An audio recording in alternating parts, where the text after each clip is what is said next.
આવા જે ઓલિયા પુરુષ થયા બધા, એ હોય ત્યારે ધર્મ શું તે સમજાય. ભગવાન શ્રી સહજાનંદ સ્વામી મહારાજની ધર્મ સત્સંગની સભાઓ, સત્સંગી જીવન પારાયણ થતા હોય છે સ્વામિનારાયણ સંપ્રદાયમાં. સ્વામિનારાયણ સંપ્રદાય એક મહત્વનો સંપ્રદાય છે આપણો. અને ભગવાન સહજાનંદ સ્વામી મહારાજ ત્યારે સભાની અંદર આમ ઢોલિયો ઢાળેલો છે ને આવા વસ્ત્ર પહેરીને ભગવાન સ્વામિનારાયણ મહારાજ બિરાજ્યા છે. ઉગમણે મોઢાની ઓશરીમાં ઢોલિયો ઢાળી એના ઉપર સફેદ વસ્ત્રમાં ભગવાન સ્વામિનારાયણ બિરાજ્યા છે. અને સામે સંતોની અને હરિભક્તોની સભા બેઠેલી છે. અને એમાં ભગવાન સ્વામિનારાયણ જે ઉપદેશ કરે એની વાત આવે. એ હંપીને રહ્યો ને હું કામ એકબીજાનું ઊંચું ઊંચું કોઈને કાપવામાં હું કામ બાંધો છું કામ તમે. ભગવાન સ્વામિનારાયણ સહજાનંદ સ્વામી મહારાજની શિક્ષાપત્રી પ્રમાણે ચાલો. સિમ્પલ જે શિક્ષાપત્રીમાં લખ્યું છે, રાધા કૃષ્ણ મારા દેવ છે, એને વંદન કરું છું. નરનારાયણ દેવના પ્રસાદીના મંદિરો છે આ બધા. નરનારાયણ દેવના, લક્ષ્મીનારાયણ દેવના. અમારા હરિભક્તોએ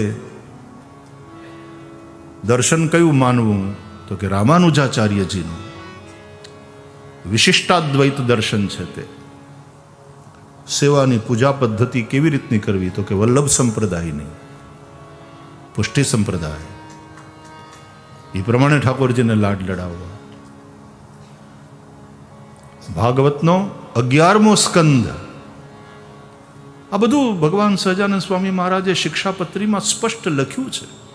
ડૂઝ અને ડોન્ટ્સ હરિભક્તો માટે બતાવ્યા છે.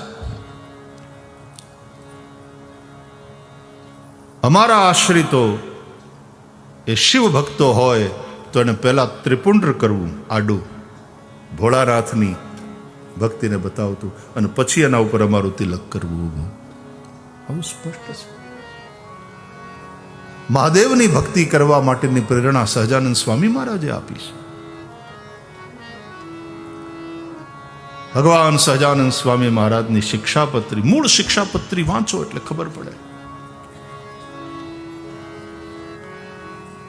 તો ભગવાન સહજાનંદ સ્વામી મહારાજ વિચરતા હોય ત્યારે આપણને ખબર પડે એના જીવનથી, એના ઉપદેશથી કે ખરો ધર્મ શું. પણ એ ઓલિયા પુરુષ આપણી વચ્ચે ન હોય સદેહે. આમ તો નિત્ય ચેતના છે એ બધી, પણ સદેહે આપણી વચ્ચે ન હોય એવો કોઈ અવતારી પુરુષ, એવો કોઈ ઓલિયો પુરુષ, ત્યારે ધર્મ શું તે કેમ ખબર પડે? પછી એને નામે માણસ લડે. દરેક સંપ્રદાયમાં આવું થતું હોય છે. બુદ્ધના ગયા પછી કેટલા ફાંટા પડ્યા બુદ્ધિઝમના. આ સ્વાભાવિક રીતે થતું હોય છે. હીનયાન ને વજ્રયાન ને આન તેન, પછી કેટલું અંદર અંદર ભગવાન બુદ્ધના ગયા પછી થયું.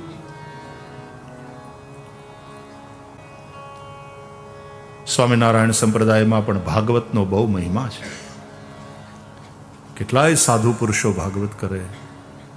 અમારા, હું યાદ કરી લઉં, અમારા દેવર્ષિ પૂજ્ય માધવપ્રી સ્વામીને અમારે બહુ હેત. હું અવારનવાર ત્યાં જતો રહું. સ્વામી અમારે ત્યાં પધારે, વચ્ચે વચ્ચે ફોનથી વાત થઈ જાય. પૂજ્ય બાલ સ્વામી, પૂજ્ય માધવપ્રી સ્વામી.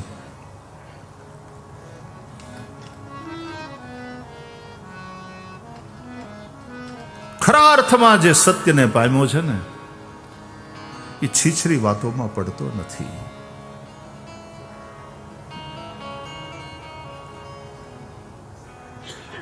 બધા જ સંપ્રદાયો બહુ મહત્વના છે, બહુ મહત્વના છે.